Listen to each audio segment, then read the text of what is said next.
इस वीडियो के डिस्क्रिप्शन में आपको eigen value, eigen vector, linear programming problem के simplex method, dual simplex method, big method, Taylor's and Laurent series इन टॉपिक का कंप्लीट प्लेलिस्ट मिल जाएगा। ठीक है, अभी हम लोगों ने टॉपिक स्टार्ट किया हुआ है या फिर चैप्टर स्टार्ट किया हुआ है प्रोबेबिलिटी डिस्ट्रीब्यूशन। उसके अंदर हम लोग मोमेंट जेनेटिक फंक्शन इस कंसेप्ट के ऊपर के प्रॉब्लम कर रहे थे। ठीक है, तो अभी के लिए क्वेश्चन में देखो क्या दिया हुआ है, find the moment genetic function of the following distribution. First row के अंदर हमें रैंडम वेरिएबल दिख रहा है जिसकी वैल्यूज है -2, 3, 1 और उसके सेकेंड रो में हमें उस पर्टिकुलर रैंडम वेरिएबल क्या प्रॉपर्टी आई हुई है वो दिया हुआ है। ठीक है, तो -2 पे प्रॉपर्टी दिया हुआ है 1/3, 3 रैंडम वेरिएबल की वैल्यू पे प्रॉपर्टी दिया हुआ है 1/2 और 1 रैंडम वेरिएबल पे प्रॉपर्टी दिया हुआ है 1/6। ठीक है, आगे पूछा हुआ है hence find first for central moment. Central moment में क्या होता है, मोमेंट हमेशा हमें अबाउट मीन वैल्यू के अराउंड निकालना होता है। ठीक है, क्या कहा, सेंट्रल मोमेंट में हमें मोमेंट किसके अराउंड निकालना होता है, अबाउट मीन निकालता है। मीन का मतलब ही क्या होता है, एक्सपेक्टेड वैल्यू। ठीक है, तो हम लोग क्या करेंगे, गिवन टेबल में से एक्सपेक्टेड वैल्यू यानी कि मीन निकाल लेंगे। ठीक है, तो उसके बाद सेंट्रल मोमेंट निकालने के लिए जो फॉर्मूला होता है वो फॉर्मूला निकाल कर, ठीक है, उससे हम लोग moment genetic function find out कर देंगे। और एक बार मोमेंट जेनेटिक फंक्शन का फॉर्मूला आ जाता है तो उसको हम लोग डिराइव करके जितने भी सेंट्रल मोमेंट पूछे हैं वो फाइंड आउट कर सकते हैं। ठीक है, तो देखो पहले तो हम लोग इस डायग्राम के अंदर, डायग्राम बोल रहा हूँ, इस क्वेश्चन से moment genetic function find out करने के लिए हमें क्या निकालना होगा, ई ऑफ एक्स निकालना होगा यानी कि मीन निकालना होगा। ठीक है, तो हम लोग इस एरो से आंसर के लिए शुरुआत करते हैं। ठीक है, टू फाइंड टू फाइंड क्या कर लेता हूँ, एक्स बार। एक्स बार मतलब मीन होता है जिसे हम लोग किससे डिनोट करते हैं, म्यू से, या फिर उसे क्या लिखा जाता है, ई ऑफ एक्स लिखा जाता है। ठीक है, तो देखो वो क्या हो जाएगा इस केस में, एक्स बार इक्वल टू क्या रहेगा, by formula summation p i x i होता है। ठीक है, तो यहाँ पर पी का मतलब प्रोबेबिलिटी, एक्स आई मतलब जिस रैंडम वेरिएबल के ऊपर वो प्रोबेबिलिटी आई हुई है वो वैल्यू। ठीक है, तो -2 इंटू क्या करना होगा, यहाँ पर -2 रैंडम वेरिएबल इंटू करना होगा 1/3 प्लस आगे क्या करूँगा 3 इंटू क्या कर दूंगा 1/2 प्लस 1 इंटू क्या किया ये 1/6। ठीक है, ये समेशन पी आई एक्स आई किया हम लोगों ने। तो पहली वैल्यू क्या हो जाएगी, -2/3, यहाँ पर ये वैल्यू क्या हो जाएगी 3/2 और यहाँ पर ये वैल्यू हो जाएगी 1/6। ठीक है, इन सबका एडिशन करने पर रिजल्ट देखते हैं कितना आता है, यानी कि वो मीन हमें मिल जाएगा। देखो कैलसी से ये सब कुछ कैलकुलेट करने पर हमें आंसर मिलेगा 1। ठीक है, तो यहाँ पर लिख लेता है, तो मीन कितना मिला हमें, 1 मिला। इसके अब आगे हमें क्या पूछा गया था, मोमेंट जेनेटिक फंक्शन पूछा हुआ था और सेंट्रल मोमेंट पूछा है हुए हमें। ठीक है, तो सेंट्रल मोमेंट पूछने के कारण क्या करेंगे हम लोग, moment genetic function about mean he निकालेंगे। तो देखो मोमेंट जेनेटिक फंक्शन को हम लोग कैसे डिनोट करते हैं, यहाँ पर एम से, यहाँ पर अबाउट वाला पॉइंट होता है, अबाउट ओरिजिन होता है तो ये हम लोग 0 लिखते हैं, अबाउट ए होता है तो यहाँ पर ए लिखते हैं, लेकिन अबाउट मीन पूछा है इसके कारण यहाँ पे क्या लिखा, एक्स बार लिखा और ब्रैकेट के अंदर ये टी होता ही है, इज इक्वल टू ये पी एम एफ का सम है, पी एम एफ यानी कि प्रोबेबिलिटी मास फंक्शन, तो उसके कारण इसका फॉर्मूला कैसे होगा, समेशन आएगा, यहाँ पर पी आएगा। ठीक है, यहाँ पर ई होता है, ई के पावर में टी होता है, ब्रैकेट के अंदर एक्स आई होता है, माइनस यहाँ पर क्या करोगे एक्स बार, लास्ट में राउंड ब्रैकेट क्लोज कर दिया। ठीक है, ये फॉर्मूला जो कि हम लोगों ने पिछले लेक्चर में डिस्कस किया हुआ था। देखो ये मैंने आपने पिछले लेक्चर में जो फॉर्मूला हम लोगों ने डिस्कस किया था वो वाला पेज है, central moment about the mean लिखा है म्यू आर। देखो फॉर्मूला पी एम के केस में क्या लिखवाया था, समेशन पी है ब्रैकेट के अंदर एक्स आई माइनस एक्स बार का होल स्क्वायर लिखा हुआ है, लेकिन ये कैलकुलेशन के केस में मोमेंट जेनेटिक फंक्शन देखो यहाँ पर ये अबाउट पॉइंट ए लिखा है, अबाउट पॉइंट ए, तो यहाँ पे कोण में ए लिखा है ना, लेकिन ये जो कोण में ए लिखा है उसकी जगह एक्स बार अगर करते तो यहाँ पे क्या हो जाएगा, यहाँ पर माइनस एक्स बार हो जाएगा। ठीक है, जैसे कि यहाँ पे किया है, ए की जगह पे क्या हो जाएगा, एक्स बार हो जाएगा। तो समीशन पी आई आता है e to power t x i minus x bar होगा मीन होने पर, यहाँ पर अबाउट पॉइंट ए लिया है तो अबाउट मीन होने के क्या होगा, ए की जगह पे एक्स बार भी होगा। ठीक है, तो वो मैंने यहाँ पर अप्लाई किया हुआ है। आगे देखो ये कैलकुलेट कैसे करेंगे हम लोग, समीशन का मतलब एडिशन होता है, पहली प्रोबेबिलिटी पी कितनी दिख रही है हमें, ये टेबल के अंदर 1/3, तो ये 1/3 लिखना है मुझे, यहाँ पर ई टू द पावर ये टी लिखोगे ब्रैकेट के अंदर एक्स आई। ठीक है, 1/3 इस प्रोबेबिलिटी पे एक्स आई यानी कि पहला रैंडम वेरिएबल कितना है, -2 से माइनस क्या करना है हमें, वो एक्स बार जिसकी वैल्यू कितनी थी 1 थी, तो ये क्या हो जाएगा -2 -1 कितना होगा, -3 लिखा है यहाँ पर। ठीक है, समेशन होने के कारण यहाँ पे प्लस कर दोगे, उसके बाद क्या प्रोबेबिलिटी आपको आया हुआ दिख रहा है 1/2, तो यहाँ पर क्या लिखा हमने 1/2 लिखा, e to the power T आएगा, ब्रैकेट के अंदर रैंडम वेरिएबल देखो कितना लिखा हुआ है 3 माइनस क्या करोगे 1, तो कितना हो जाएगा 2, तो यहाँ पर हम लोग सीधा सीधा लिख लेते हैं 2। ठीक है, उसके आगे क्या करोगे फिर से प्लस लिखने के बाद प्रोबेबिलिटी क्या दी हुई है हमें, देखो यहाँ पर 1/6 माइनस नहीं होगा 1/6 ई to the power t, bracket में अभी रैंडम वेरिएबल 1 था। ठीक है, देखो 1/6 प्रोबेबिलिटी किस पे मिलती है, 1 इस रैंडम वेरिएबल मिलती है, तो 1 -1 किसका, यहाँ पे ध्यान दो 1 -1 कितना होगा, 0 हो जाएगा। ठीक है, तो यहाँ पर ये 1 माइनस 1 0 हो जाएगा, तो वैल्यू क्या हो जाएगी, यहाँ पर 0 लिख देंगे, ठीक है। एनीथिंग रेज़ टू 0 कितना होता है, 1 होता है। ये कैसे बनेगा फिर, इक्वल टू के आगे लिखा हुआ, पीछे क्या है ये M x bar of T है, यानी कि ये मोमेंट जेनरेटिंग फंक्शन है। फॉर्मूला क्या होता है इसका, 1/3 dot E to the power minus 3t होता है, ठीक है। यहाँ पे प्लस लिखा, ये हाफ लिखा, e to the power t into 2 क्या होगा, ई टू द पावर 2t होगा। एनीथिंग रेज़ टू 0 1 होता है, तो यहाँ पे क्या लिखा मैं 1/6 लिख दूंगा, ठीक है। तो ये हो गया अपना मोमेंट जेनरेटिंग फंक्शन, ठीक है। दिस इज, ऊपर लिख लेता हूँ, दिस इज MGF। आगे क्या पूछा, फर्स्ट फोर्स सेंट्रल मोमेंट पूछे है ना, तो इसका मैं फॉर्मूला मेंशन कर देता हूँ, सिंस, ठीक है। देखो यहाँ पे क्या मेंशन करूँगा, म्यू आर लिखा, ठीक है। म्यू आर क्या रहेगा, डैश नहीं आता, डैश केस में आता है, अर्थ मोमेंट रहता है तब डैश आता है, सेंट्रल मोमेंट होता है तो यहाँ पर डैश नहीं आता, ठीक है। तो क्या लिखा, म्यू आर लिखा, वो क्या हो जाएगा D to the power are upon में D T to the power r, ठीक है, ब्रैकेट के अंदर M x bar of t, ठीक है। ये जो भी मोमेंट जेनरेटिंग फंक्शन है, जितनी बार डिफ्रेंशिएट करेंगे उतना ऑर्डर का हमें सेंट्रल मोमेंट मिल जाएगा, यानी कि आर की वैल्यू 1 होने पर एक बार डिफ्रेंशिएट करने पर क्या मिलेगा, mu 1 D square upon D to the power 2, तो मतलब ये सेकेंड बार 2 बार डिफ्रेंशिएट करने पर हमें म्यू 2 मिल जाएगा, ठीक है। 3 बार डिफ्रेंशिएट करने पर तीसरा सेंट्रल मोमेंट मिलेगा, 4 बार डिफ्रेंशिएट करने पर चौथा हमें सेंट्रल मोमेंट मिल जाएगा, ठीक है। तो हम लोग इसको ऐसा लिख लेते हैं, व्हेन आर इक्वल टू 1 कर देते हैं, ठीक है। क्या किया, व्हेन आर इक्वल टू 1, तो लेफ्ट साइड में क्या हो जाएगा, म्यू 1 हो जाएगा, यहाँ पे आर की वैल्यू 1 ले तो ये क्या हो जाएगा, dy/dt हो जाएगा। यहाँ पर मोमेंट जेनरेटिंग फंक्शन लिखना है, वो कितना लिखोगे, ये अंडरलाइन किया हुआ पार्ट, वो क्या होगा 1/3 dot E to the power minus 3t होगा, plus 1/2 E to the power 2t होगा, प्लस 1/6। इसका नॉर्मली आपको डिफरेंशिएट करना है, जैसे कि हम लोगों ने क्लास 12 में सीखा हुआ था, ठीक है। तो ये क्या लिखा, म्यू 1 आर की वैल्यू 1 है ना यहाँ पर, तो ये देखो 1/3 तो कांस्टेंट है, तो ये 1/3 लिखा, e to the power minus 3t का differentiation itself exponential function होने के कारण, इसके बाद ये t के रेस्पेक्ट में हम लोग डिफरेंशिएट कर लिया, तो माइनस 3t का डी रेडियस कितना हो जाएगा, -3t का डी रेडियस, t का डी रेडियस तो 1 हो जाएगा, -3 कांस्टेंट कंपोजिट फंक्शन है, तो उसका डी रेडियस हम लोग साइड में लिखते हैं, ठीक है, -3 लिखा। ये half constant as it is, E to the power 2t का D radius itself E to the power 2t, ये जो x की जगह पे जो 2t आया ना, उसका फिर से डी रेडियस जब करते हैं विथ रेस्पेक्ट टू t का 1 क्या बचेगा, 2 बचेगा, ठीक है। इस 1/6 का डी रेडियस नहीं आएगा, वो कांस्टेंट है, कांस्टेंट का डी रेडियस होता है 0, ठीक है। तो यहाँ पे क्या करोगे आप लोग, t की वैल्यू आप लोग 0 पुट कर दोगे, पुट क्या किया, t इज इक्वल टू 0, ठीक है। t इज इक्वल टू 0 लेने पर क्या मिलेगा, देखो एनीथिंग रेस टू 0 कितना होता है 1, तो ये 1 हो जाएगा, एनीथिंग रेस टू 0 कितना होता है 1, तो ये भी 1 हो जाएगा, -3/3 कितना बचेगा यहाँ पर हमें -1, 2/2 कितना होगा, +1, ठीक है। -1 + 1 वैल्यू कितनी होगी 0, तो ये म्यू 1 की वैल्यू कितनी मिलती है हमें यहाँ पर 0 मिल जाती है, ठीक है। म्यू 1 की वैल्यू कितनी मिल गई, 0, तो ये फर्स्ट सेंट्रल मोमेंट हमें मिला हुआ है यहाँ पर, ठीक है। देखो ये जो फर्स्ट डिराइव करने पर ये इक्वेशन आया ना, इस इक्वेशन को मैं लिख लेता हूँ एक बार नंबर 1 से लिख लेता हूँ, ठीक है। इसे मैं नंबर 1 से रिप्रेजेंट कर दिया है। नेक्स्ट स्टेप में म्यू 2 निकालने के लिए हमें क्या करना होगा, इस नंबर 1 में जो लिखे हुए इक्वेशन को फिर से और एक बार डिफरेंशिएट कर लेना है, ठीक है। देखो नेक्स्ट केस में क्या हो जाएगा, हम लोग जो इक्वेशन नंबर 1 है उसको फिर से डिफरेंशिएट करें विथ रिस्पेक्ट टू टी के साथ, तो ये म्यू 1 से क्या बन जाएगा, म्यू 2 हो जाएगा ना, दूसरा डी रेडियस का ऑर्डर हो रहा है, तो इसके कारण लेफ्ट साइड में क्या लिखा, फिर म्यू 2 लिखा, यहाँ पे क्या लिखूंगा, dy/dt ही लिखूंगा। इसमें ऑलरेडी एक बार dy/dt हो चुका था, ऑलरेडी इसका एक बार dy/dt हो चुका था, ये दोबारा हो रहा है, तो ये अगर साथ में दिखाते तो d² ही होता था, ठीक है। लेकिन ये एक बार हो चुका है, तो इसके कारण सिर्फ एक ही बार यहाँ बाहर dy/dt लिखा हुआ है, और ये जो फंक्शन, ठीक है, ये क्या होगा 3 डॉट -3 कैंसिल, तो ओके क्या बचेगा इधर -1 बचेगा, -1 लिखने की जरूरत नहीं, सिर्फ माइनस साइन लिखा, साइड में क्या लिखा e to the power -3t लिखा, ठीक है। ये 2 और ये 2 कैंसिल, तो प्लस लिखा, फंक्शन क्या होगा ई टू द पावर 2t होगा, इसका हमें डिफरेंशिएट कर लेना है, बाहर dt लिखा है ना, dy/dt लिखा है ना, तो ये म्यू टू देगा, ये minus sign as it is, E to the power -3t का D radius E to the power -3t, और -3t का फिर से डी रेडियस करते तो कितना बचेगा, -3 बचेगा, ठीक है, plus E to the power 2t का डी रेडियस करने पर कितना होगा, ई टू द पावर 2t होगा, और ये जो x की जगह पे आया ना, e to the power x is the standard function होता है, जो x की जगह पे आता है उसका फिर से डी रेडियस करते हो तो 2t का डी रेडियस करने पर वैल्यू कितना होगा, 2 होगा, ठीक है, वो लिखा, ठीक है। तो इसके आगे आप लोग क्या करोगे, t की वैल्यू 0 रख दोगे, ठीक है। क्या किया, put t is equal to 0, तो put t is equal to 0 रखने पर लेफ्ट साइड में म्यू 2 क्या हो जाएगा, यहाँ ध्यान देना, माइनस माइनस क्या हो रहा है ये, ठीक है, माइनस माइनस ये प्लस बन गया, 3 हो गया, ई की टी के पावर में कितना रखा था 0, तो ई टू द पावर 0 क्या होता है 1 होता है, और ये माइनस माइनस +3 लिखा, प्लस आगे का ई के पावर में 0 हो जाएगा, क्योंकि टी की हम लोग 0 ले रहे हैं, तो ई टू द पावर 0 1, ये +2 बचेगा, ठीक है। ये 3 + 2 कितना आएगा, 5 आएगा।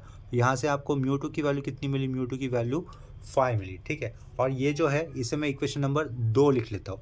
μ3 निकालने के लिए मुझे क्या करना होगा, अभी इक्वेशन नंबर 2 को डिफरेंशिएट करना होगा विथ रेस्पेक्ट टू d/dt, ठीक है। तो देखो आगे इतना समझ में आया होगा, ठीक है। नेक्स्ट स्टेप में क्या कर देंगे, एंड μ3 लिखा, अभी डायरेक्टली क्या कर रहा हूँ, मतलब इसके ये जो लाइन दिख रहा है ना 2 का, उसको डिफरेंशिएट किया जा रहा है विथ रेस्पेक्ट टू t के साथ। तो ये μ2 से क्या बनेगा, μ3 बनेगा, इज इक्वल टू ये माइनस माइनस क्या बना, प्लस बना, ठीक है। तो इसका ये जो अंडरलाइन है ना उसका मैं डिफरेंशिएट कर ले रहा हूँ, उसको मैं पहले लिख लेता हूँ ठीक से। d/dt होगा, किसका डिफरेंशिएट करने वाले हैं हम, माइनस माइनस, ये +3 लिखा, e⁻³ लिखा, आगे क्या रहेगा +2 डॉट e⁻² लिखा, ये पावर में प्लस है, ठीक है। लास्ट में स्क्वायर ब्रैकेट क्लोज। पेज को थोड़ा सा ऊपर कर लेता हूँ। डिफरेंशिएशन हुआ नहीं अब तक, तो उसे करना है। ये 3 कांस्टेंट साइड में, e⁻³ का डेरिवेटिव इटसेल्फ, ठीक है। साइड में क्या आएगा, ये -3 हो जाएगा, इतना समझ में आया होगा। प्लस ये 2 कांस्टेंट साइड में, e⁻² का डेरिवेटिव इटसेल्फ लिखा, साइड में क्या आएगा, फिर से 2 आ जाएगा। ध्यान दो इधर, 3 × -3 कितना होगा, -9, e⁻³ लिखा, 2 × 4 4 लिखा, e⁻² कर दिया। लेफ्ट साइड में क्या है, μ3 है, ठीक है। इधर ध्यान दो, t इक्वल टू कितना करो, 0 रखो, तो μ3 कितना मिलेगा, t की वैल्यू 0 रखी, तो ये -9 + 4 कितना होगा, -5। तो इसे अंडरलाइन करके रख देंगे, ठीक है। ये μ3 यानी कि थर्ड सेंट्रल मोमेंट कितना मिला हमें, -5। पेज को थोड़ा सा ऊपर कर लेता हूँ, मैंने सिर्फ t की वैल्यू सब्स्टिट्यूट करने पर जो आंसर मिलता है फाइनल वो लिखा है। देखो t 0 रखा, एनीथिंग टू 0 1, -9 बचा, प्लस t की वैल्यू 0 रखी, e⁻0 1 होगा, तो +4, -9 + 4 कितना आ गया, -5, ठीक है। ये वाले इक्वेशन को हम लोगों ने नंबर 3 से रिप्रेजेंट किया था, इधर 2 से, इसे मुझे नंबर 3 से रिप्रेजेंट करना है, ये वाले पार्ट को, ठीक है, ये वाले पार्ट को। तो 3 के आगे जो इक्वेशन नंबर 3 लिखा हुआ है, इक्वेशन नंबर 3 थोड़ा सा ऊपर कर देता हूँ, आपको दिख जाएगा। तो ये इक्वेशन नंबर 2, इक्वेशन नंबर 2 को डिफरेंशिएट करने पर आपको क्या मिला, μ3 मिला। इस μ3 को आगे और एक बार डिफरेंशिएट करने पर आपको क्या मिलेगा, फोर्थ सेंट्रल मोमेंट मिल जाएगा, ठीक है। कहीं पर भी मैंने लिखा नहीं है differentiating with respect to t, वो आपको समझ में आ जाएगा स्टेप्स देखकर, ठीक है, कहाँ पर किया हुआ है। μ3 निकाला, μ3 निकालने का मुझे क्या निकालना है, लास्ट में μ4 निकालना है। तो क्या करूँगा, इक्वेशन नंबर 3 को और एक बार डिफरेंशिएट कर लूँगा, किसके साथ, d/dt के साथ। तो लेफ्ट साइड में μ3 से क्या बनेगा, μ4, यहाँ पर क्या लिखा जाएगा, d/dt लिखा जाएगा, स्क्वायर ब्रैकेट, यहाँ पर आएगा -9 e⁻³ + 4 e⁻²t, ठीक है। लास्ट में स्क्वायर ब्रैकेट क्लोज। μ4 डिफरेंशिएट अगर करते तो ये -9 साइड में, e⁻³ का डेरिवेटिव इटसेल्फ, फिर -3 का डेरिवेटिव करते तो यहाँ पे क्या बचेगा, -3 बचेगा, प्लस 4 e⁻²t इटसेल्फ, और 2t का फिर से डेरिवेटिव करते हो तो 2, ठीक है। तो ध्यान दो, और अभी यहाँ पर क्या कर देंगे, पुट t = 0 कर देते हैं। t की वैल्यू 0 है, तो e⁻0 1, -9 × -3 कितना हो जाएगा, +27, ठीक है। यहीं पर क्या हो जाएगा, +8 हो जाएगा, ठीक है। 27 और 8 की वैल्यू कितनी हो जाएगी, 35। तो μ4 ये सेंट्रल मोमेंट हमें वैल्यू कितनी देगा, 35 देगा, ठीक है। देखो यहाँ पर इसका आंसर अपना कंप्लीट हो जाता है। किसी स्टेप में आपको कंफ्यूज हुआ होगा तो आप लोग क्या करो, थोड़ा सा वीडियो को स्लो करो या फिर बैकवर्ड जाओ, वीडियो को स्लो करके एक बार उसे ठीक से फिर से चेक कर लेना, ठीक है, कुछ पॉइंट को। यही सेंट्रल मोमेंट हम लोग दूसरे भी तरीके से निकाल सकते थे, लेकिन वो मैंने यहाँ पर मोमेंट जेनेटिक फंक्शन को डिफरेंशिएट कर पर निकाला है, ठीक है, जो कि हम लोगों ने लास्ट टाइम कुछ फॉर्मूले में लर्न किया था, वैसे भी निकाल सकते हैं। इसके बाद नेक्स्ट कंसेप्ट के ऊपर इसके बाद सेम कंसेप्ट के ऊपर नेक्स्ट क्वेश्चन कर लेते हैं। देखो अभी यहाँ पर नेक्स्ट क्वेश्चन में क्या दिया हुआ है, if x denotes the outcome when a fair die is toss, ठीक है। When a fair die is toss, तो आउटकम क्या हो सकता है, 1 2 3 4 5 या फिर 6 हो सकता है, ठीक है। वो है रैंडम वेरिएबल यानी जिसकी वैल्यू चेंज होती है। रैंडम मतलब वो बिना किसी ऑर्डर से अगर कोई आउटकम आता है तो उसको रैंडम कहते हैं, ठीक है।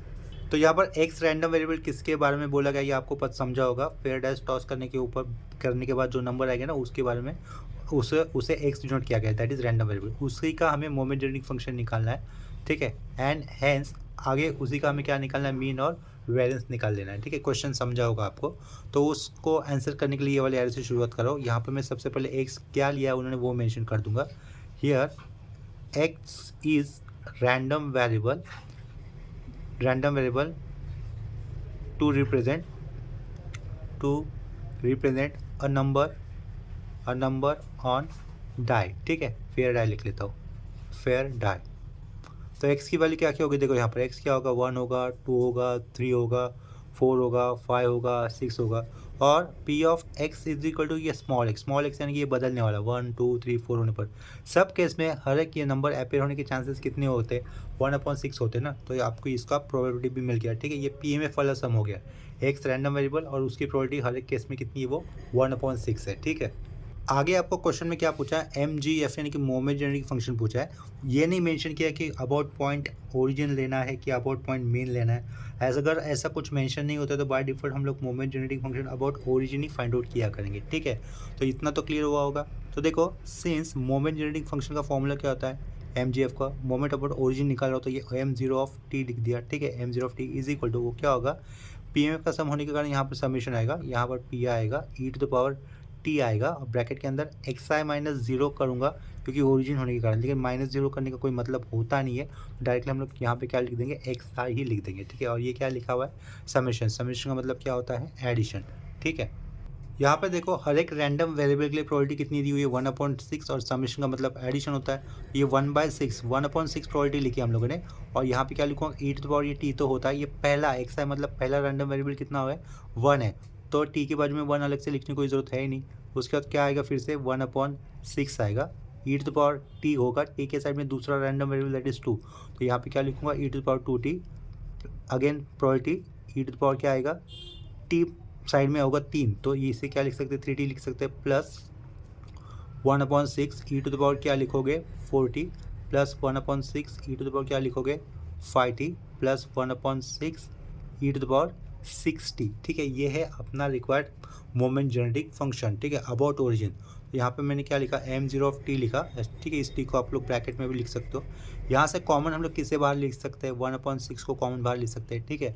तो ब्रैकेट के अंदर क्या क्या बचेगा, देखो E to the power T बचेगा, plus E to the power 2t, plus E to the power 3t, plus E to the power 4t, plus E to the power 5t, plus E to the power 6t बचेगा, ठीक है। Last में square bracket close कर दिया।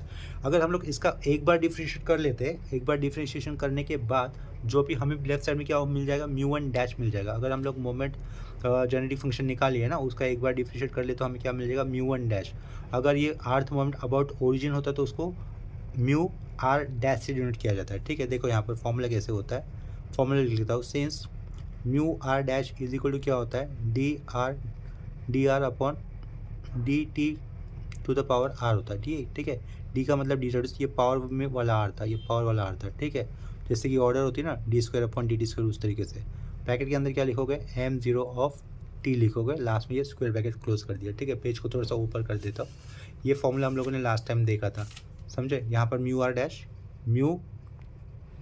Dash लिखा equal to D के power में R upon D T to the power R, square bracket के अंदर एम जीरो ऑफ टी लिखा हुआ है, ठीक है।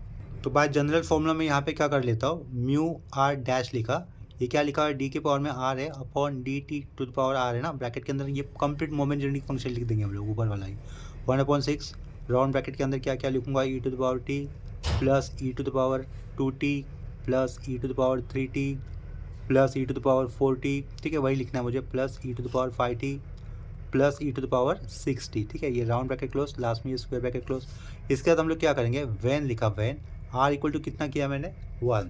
तो आर इक्वल टू 1 करने पर लेफ्ट साइड में क्या हो जाएगा मेरा, म्यू1 डैश हो जाएगा, आर की वैल्यू 1 है ना। और यहाँ पर आर की वैल्यू 1 लेने पर ये डिफ्रेंशिएट कितनी बार करेंगे, एक ही बार करेंगे, तो ये अब क्या हो जाएगा, डी बाई डी टी हो जाएगा। ब्रैकेट के अंदर अगेन मोमेंट जनरेटिंग फंक्शन हमें लिख देना है एज इट इज़, वो क्या लिखोगे, 1/6 same E to the power T, plus E to the power 2t, plus E to the power 3t आएगा, plus E to the power 4t आएगा, plus E to the power 5t आएगा, plus E to the power 6t आएगा, round bracket, last में closing square bracket, ठीक है। म्यू1 dash left side में क्या लिखा हुआ है, म्यू1 डैश डिफ्रेंशिएशन करेंगे तो 1/6 constant as it is, bracket exponential function e to the power t का derivative itself, plus E to the power 2t का डेरिवेटिव इटसेल्फ, साइड में आएगा 2, plus E to the power 3t का derivative itself, side में आएगा 3, plus E to the power 4t का derivative itself, side में आएगा 4, plus E to the power 5t का डेरिवेटिव इटसेल्फ, साइड में आएगा 5, plus E to the power 6t का डेरिवेटिव इटसेल्फ, साइड में आएगा 6, ठीक है। इतना लिख दिया। नेक्स्ट स्टेप में क्या करोगे, put T is equal to 0 कर दोगे। इसे नंबर 1 से रिप्रेजेंट कर लेते हो, ठीक है। जो मोमेंट जनरेटिंग फंक्शन था ना ब्रैकेट के अंदर वाला, उसको हम लोगों ने एक बार डिफरेंशिएट कर दिया था, उसे मैंने इक्वेशन नंबर 1 से रिप्रेजेंट किया है। नेक्स्ट स्टेप में put T is equal to क्या लिखा हुआ है 0, तो लेफ्ट साइड में क्या रहेगा, ये म्यू 1 डैश तो रहेगा। टी 0 लिया आपने, एनीथिंग रेस टू 0 कितना होता है 1, तो वो उतना याद रखो। एनीथिंग रेस टू 0 कितना होता है 1, तो ये 1 आएगा। प्लस ये क्या होगा 2 प्लस 3 प्लस 4 प्लस 5 प्लस 6 हो जाएगा, स्क्वायर ब्रैकेट क्लोज, ठीक है। अगर हम लोग ये वाले नंबर को कैलकुलेट कर लेते हैं सबको, तो हमें क्या मिल जाएगा, म्यू 1 डैश मिल जाएगा, ठीक है। तो कैलकुलेट कर लेते हैं उसे। तो ये सब कुछ कैलकुलेट करने पर हमें उसका आंसर मिलेगा 7/2, ठीक है। तो यहाँ पे मैं क्या लिख दूंगा 7/2। इसके बाद म्यू 1, इसी को मीन कहते हैं, इतना याद रखना, यही अपना मीन था, उन्होंने पूछा हुआ। तो ये मीन वाला पार्ट हो गया। देखो क्वेश्चन के अंदर मीन और वेरिएंस भी पूछा होता है ना पिछले वाले पेज पे, तो यहाँ पर हमें मीन मिल चुका है। अभी हमें क्या कर निकालना है, वेरिएंस निकालना है। वेरिएंस निकालने के लिए हमें म्यू 2 डैश निकालना होगा। तो हम लोग क्या करेंगे, म्यू 1 डैश से और एक बार डिफरेंशिएट करने पर हमें क्या मिल जाएगा, म्यू 2 डैश मिल जाएगा, जिससे जैसे कि हम लोगों ने पिछले वाले केस में किया था, ठीक है। तो आगे क्या कर दूंगा मैं, ये म्यू 1 डैश लिखा हुआ है ना यहाँ पर, उस साइड में मैं क्या लिखता हूँ म्यू 2 डैश। म्यू 2 डैश करने के लिए इक्वेशन नंबर 1 को ही मुझे और एक बार डिफरेंशिएट कर देना है एक ही बार। ये ऑलरेडी एक बार डिफरेंशिएट हो चुका था, इसका और एक बार डिफरेंशिएट होगा तो बाहर क्या लिखेंगे, dy/dt लिखेंगे, और ब्रैकेट के अंदर यही पूरा टर्म लिख देना हमें। वो क्या होगा 1/6, ठीक है। यहाँ पर राउंड ब्रैकेट के अंदर e⁻t plus 2 e⁻2t plus 3 e⁻3t होगा, प्लस 4 e⁻4t होगा, ठीक है, प्लस 5 e⁻5t होगा, प्लस 6 e⁻60 होगा, राउंड ब्रैकेट क्लोज, लास्ट में ये स्क्वायर ब्रैकेट क्लोज, ठीक है। डिफरेंशिएशन हुआ नहीं है, आगे करना है, तब जाके हमें म्यू 2 डैश मिल जाएगा। तो डेरिवेटिव्स कर रहा हूँ, तो ये 1/6 कांस्टेंट पहले लिखा हम लोगों ने बाहर, ठीक है। e⁻t का derivative itself e⁻t plus e⁻2t का डेरिवेटिव इटसेल्फ, और बाद में 2t का फिर से डेरिवेटिव करते तो 2, तो साइड में क्या लिखोगे 2 स्क्वायर, ठीक है। 2 स्क्वायर में यानी कि 4 e⁻2t प्लस ये 3 साइड में रखो, e⁻3t का डेरिवेटिव e⁻3t, और 3t का फिर से डेरिवेटिव करते हो साइड में 3, तो ये 3 × 3 3 स्क्वायर, 3 स्क्वायर कितना होगा 9, तो यहाँ पे 9 e⁻3t मिल रहा है। तो यहाँ से हम एक पैटर्न बन गया, तो 4 का स्क्वायर 16 लिखा, e⁻4t लिख लेता हूँ, ठीक है, प्लस 5 का स्क्वायर 25 होता है, साइड में e⁻5t लिख लेता हूँ, ठीक है, प्लस 6 का स्क्वायर 36 होता है, साइड में e⁻60 लिख लेता हूँ, ठीक है। ये यहाँ पे हम लोगों ने स्क्वायर ब्रैकेट कंप्लीट कर दिया, ठीक है। आगे हमें क्या लिखना होगा, put T is equal to 0, put T is equal to 0। तो put T is equal to 0 लेने पर एनीथिंग रेस टू 0 क्या होता है 1 होता है, तो वो इतना याद रखना। लेफ्ट साइड में क्या रहेगा, mu 2 dash is equal to anything raise to 0 होता है 1, बाहर का ये 1/6, ठीक है। ये स्क्वायर ओपनिंग स्क्वायर ब्रैकेट, ये वैल्यू होगी 1 प्लस ये वैल्यू होगी 4 प्लस 9 प्लस 16 प्लस 25 प्लस 36, ठीक है। लास्ट में ये क्लोजिंग स्क्वायर ब्रैकेट। तो इसका आंसर अगर आप लोग निकाल लेते तो आपको मिल जाएगा म्यू 2 डैश, ठीक है। इस म्यू 2 डैश को यूज़ कर हम लोग लास्ट में वेरिएंस निकाल सकते हैं। यहाँ से हमें म्यू 2 डैश की वैल्यू मिलेगी 91/6, ठीक है। ये म्यू 2 डैश मिला है, वेरिएंस निकालना है। वेरिएंस का फॉर्मूला देखो क्या होगा, VARIENC वेरिएंस लिखा, variance of x by formula वो हो जाएगा mu 2 dash minus mu 1 dash का होल स्क्वायर, ठीक है। तो म्यू 2 डैश हमें कितना मिला 91/6 माइनस ये कितना मिला था 7/2 का होल स्क्वायर, ठीक है। तो इसको कैलकुलेट करोगे तो आपको क्या मिल जाएगा, वेरिएंस ऑफ एक्स मिल जाएगा, जो कि क्वेश्चन के अंदर पूछा हुआ था, ठीक है। तो इसको कैलकुलेट कर लेते हैं। तो आंसर देखो कैलकुलेट करने पर हमें कितना मिल जाएगा 35/12, ठीक है। ये है हमारा फाइनल आंसर 35/12, ठीक है। यहाँ पर हमारा ये क्वेश्चन कंप्लीट हो जाता है। अभी सेम कंसेप्ट के ऊपर एक आखिरी क्वेश्चन कर लेते हैं। देखो अभी क्वेश्चन में क्या दिया हुआ है, random variable x has the mgf moment generating function given by m0 यानी कि ये moment generating function about origin लिया हुआ है, which is equal to 2/2 - t। Find the standard deviation of x। Standard deviation के लिए क्या निकालना होता है, हमें वेरिएंस निकालना होता है, और वेरिएंस निकालने हमें एक e ऑफ x चाहिए होता है, यानी कि मीन चाहिए होता है, ठीक है। इसका मतलब हमें मीन भी निकालना है, वेरिएंस भी निकालना है। जो वेरिएंस आएगा उसका पॉजिटिव स्क्वायर रूट यानी कि अपना स्टैंडर्ड डिवीजन होगा, ठीक है। तो ये वाले प्रॉब्लम को आप लोग दो मेथड से करेंगे। एग्जाम में आप लोग दोनों में से किसी एक मेथड से सॉल्व करना। देखो आंसर सॉल्व करने के लिए ये वाले एरे से शुरुआत करूँगा। हमें गिवन क्या दिया हुआ है, given m0 of t is equal to 2/2 - t, ठीक है। ये मोमेंट जनरेटिंग फंक्शन दिया हुआ है। अगर हम लोग इसको दो बार डिफरेंशिएट कर लेते हैं तो एक बार डिफरेंशिएट करने पर हमें क्या मिल जाएगा म्यू 1 डैश, और दो बार डिफरेंशिएट करने पर क्या मिलेगा म्यू 2 डैश। तो म्यू 2 डैश और म्यू 1 डैश से हम लोग वेरिएंस निकाल सकते हैं, ठीक है। तो देखो फॉर्मूला क्या होता है अपने पास, सिंस फॉर्मूला क्या लिखूंगा मैं, mu r dash is equal to d to the power r dt to the power r bracket के अंदर क्या लिखा है ये m0 ऑफ t लिखा हुआ है, ठीक है, यानी कि moment generating function about origin लिखा हुआ है। तो पहली वाली ये वाले मेथड से अप्लाई करते हैं और दूसरा मेथड कौन सा होगा, mu are dash is equal to coefficient of T to the power are upon are factorial, वो वाला मेथड, ठीक है। एग्जाम में आप लोग जो आपको मेथड सूटेबल लगे उससे सॉल्व करो। तो यहाँ पे क्या लिखा मैंने, म्यू आर डैश लिखा, D to the power are upon क्या लिखा, D T to the power R लिखा, मोमेंट जेनेटिक फंक्शन लिखूंगा मैं। वो मोमेंट जेनेटिक फंक्शन क्या है, m0 ऑफ टी, यहाँ पे क्या आएगा 2 आएगा, अपॉन में क्या आएगा 2 माइनस टी आ जाएगा, ठीक है। यहाँ पर bracket close, mu are dash, ठीक है। एक बार इसका यहाँ पर मैं आर की वैल्यू 1 लिख लेता हूँ। पुट किया put R is equal to 1 कर दिया हम लोग। लेफ्ट साइड में क्या होगा, आर की वैल्यू 1 होने पर ये क्या हो जाएगा, mu 1 dash is equal to D by D T हो जाएगा, आर की वैल्यू 1 है, ठीक है। ब्रैकेट के अंदर 2 upon 2 minus T, closing square bracket. Two constant है तो उसको हम लोग डेरिवेटिव्स के आगे लिख सकते हैं। तो डेरिवेटिव्स इसका बचेगा D by D T for 1 upon 2 minus T का बचेगा, राउंड ब्रैकेट क्लोज। यहाँ पर क्या होगा, म्यू 1 डैश हो जाएगा, फिर से म्यू 1 डैश, ठीक है, टू 1 अपॉन एक्स, नीचे वाला पार्ट एक्स की जगह पे आया हुआ लग रहा है, ठीक है। 1 अपॉन एक्स का डेरिवेटिव होता है माइनस 1 अपॉन एक्स स्क्वायर होता है, लेकिन 2 माइनस टी एक्स की जगह पे आया तो उसको कैसे लिखेंगे, 2 माइनस टी का होल स्क्वायर लिखेंगे, ठीक है। 1 अपॉन एक्स का डेरिवेटिव क्या होता है, माइनस 1 अपॉन एक्स स्क्वायर होता है, ये वाला पार्ट एक्स की जगह पे आया तो वैसे लिखा। डॉट जो x की जगह पे आता है उसका फिर से डिफ्रेंशिएट किया जाता है, 2 का डेरिवेटिव 0, ये माइनस साइन रहेगा, और t का डेरिवेटिव 1, ठीक है। With respect to dt derivative करे थे तो 2 का डेरिवेटिव 0, ये माइनस 1 लिखूंगा साइड में, माइनस 1 लिखा, लास्ट में ये बड़ा वाला ब्रैकेट क्लोज, माइनस माइनस क्या बना, प्लस बना, ठीक है। तो ये म्यू 1 डैश कितना आया अपने पास, 2 अपॉन 2 माइनस टी का होल स्क्वायर आया, समझे आप लोग। 2 ये माइनस माइनस प्लस बना, ऊपर 2 बचा, 2 माइनस टी, ठीक है, 2 माइनस टी लिखा, पावर में कितना किया 2 था, ठीक है, इज इक्वल टू, इतना समझा आप लोग। नेक्स्ट स्टेप में क्या करोगे, इसके आगे क्या करोगे आप लोग, put T is equal to 0 रख दोगे। क्या लिखा, put T is equal to 0। तो put T is equal to 0 रखने पर हमें क्या मिलेगा, ये वैल्यू 0 है, 2 माइनस 0 कितना होगा, 2 होगा, और 2 का स्क्वायर कितना होगा, 4 होगा, तो 2/4 कितना होता है, 1/2। तो म्यू 1 डैश कितना मिलेगा हमें, 1/2 मिलेगा। ये लेफ्ट साइड में मुझे म्यू 1 डैश फिर से एक बार देना है। म्यू 1 डैश कितना लिखूंगा, टी की वैल्यू 0 रखने पर कितना मिलता है, 2/2 का स्क्वायर 4, तो वो कितना होता है 1/2 होता है, इसे अंडरलाइन करके रखते हैं, ठीक है। तो ये म्यू 1 डैश कितना मिला हमें, 1/2, ठीक है। देखो दूसरे मेथड से हम लोग म्यू 1 डैश कैसे कैलकुलेट कर सकते थे आप लोग, ये दूसरा भी वो मैं इसी पेज पे रफ पेज पे बता देता हूँ। अभी पहले मैं दूसरा मेथड बता दे रहा हूँ, डायरेक्टली आप लोग ये वाले मेथड से भी कर सकते हो, जो दूसरा मेथड मैं अभी बता रहा हूँ। देखो दूसरा मेथड, एरो से शुरुआत होगी। म्यू आर डैश क्या होता है, कोएफिशिएंट ऑफ क्या होता है, T to the power are upon are factorial होता है, ठीक है। ये लास्ट लेक्चर में हम लोगों ने देखा था। तो यहाँ पर क्या लिखा अपने पास, m0 ऑफ टी क्या था, m0 ऑफ टी था अपने पास 2/2 माइनस टी, ठीक है। तो यहाँ से मैंने क्या किया, डिनोमिनेटर से 2 को कॉमन बाहर लिया, ये 2 बाहर आ गया, तो इधर क्या बचा 1 माइनस ये क्या होगा, t/2 हो जाएगा, ठीक है। ऊपर का 2, ये 2 कैंसिल, क्या होगा 1 अपॉन क्या बचेगा, 1/t/2 बचेगा, 1 माइनस t/2 बचेगा। या अपॉन वाला टर्म 1 माइनस t/2 ये वाला टर्म ऊपर जाएगा तो क्या होगा, उसके पावर में हम लोग -1 लिख देंगे, 1 माइनस t/2 लिखा, उसके पावर में क्या लिखा, -1, ठीक है। लेफ्ट साइड में क्या होगा, ये m0 ऑफ t हो जाएगा।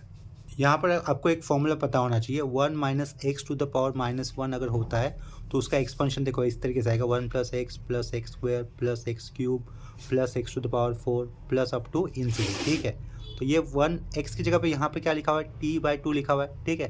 तो उसका एक्सपेंशन कैसे होगा, m0 ऑफ t लिखा हम लोगों ने, इसका एक्सपेंशन 1 प्लस t/2 होगा प्लस टी स्क्वायर बाय मतलब इसी का स्क्वायर, मतलब क्या करोगे 4 लिखोगे प्लस टी क्यूब बाय 2 का cube 8 plus t⁻⁴/16 up to ये इन्फिनिटी जाएगा, ठीक है, अप टू इन्फिनिटी जाएगा। अभी ध्यान दो, सिंस लिखा मैंने, सिंस म्यू आर डैश क्या होता है, mu are dash coefficient of T to the power are upon are factorial होता है, ठीक है। जब when r equal to 1, side में क्या लिखा, when r equal to 1, when r equal to जब 1 होगा तो ये कैसे लिखोगे, mu 1 dash is equal to, यहाँ पे क्या लिखोगे, कोएफिशिएंट ऑफ टी, आर की वैल्यू 1 है तो पावर में 1 नहीं लिखा जाता, ठीक है। आर 1 है तो 1 फैक्टोरियल कितना होता है, 1 होता है, तो अपॉन में भी 1 नहीं लिखा जाता। तो कोएफिशिएंट ऑफ जस्ट टी क्या मिलेगा आपको, म्यू 1 डैश। तो ऊपर वाले एक्सपेंशन वाले पार्ट में देखो ये टी है और टी का कोएफिशिएंट कितना दिख रहा है, 1/2, तो इसका मतलब वही है ना, म्यू 1 डैश कितना मिलता है आपको, 1/2 मिलता है, ठीक है। और पिछले वाले केस में m0 of T that is 2/2 minus T का एक बार डिफ्रेंशिएट करने पर हमें सेम ही वैल्यू मिली थी, कितनी, 1/2, ठीक है। अभी ध्यान दो, आर की वैल्यू जब मैं क्या लेता हूँ, 2 लेता हूँ, ठीक है। इसको मैं दूसरा पेज ले लेता हूँ साइड में। इसी अल्टरनेट वाले मेथड पे ध्यान दो, व्हेन लिखा, व्हेन आर की वैल्यू कितनी रखी, 2 लिखी, ठीक है। आर की वैल्यू जब 2 होगी तो देखो लेफ्ट साइड में क्या हो जाएगा, म्यू 2 डैश हो जाएगा, म्यू 2 डैश हो गया, ठीक है। राइट साइड में क्या लिखना है हमें, कोएफिशिएंट ऑफ, ठीक है। कोएफिशिएंट क्या ऑफ क्या लिखूंगा, आर की वैल्यू 2 है तो यहाँ पे टी स्क्वायर अपॉन क्या लिखूंगा, 2 फैक्टर, अपॉन 2 फैक्टर होना चाहिए।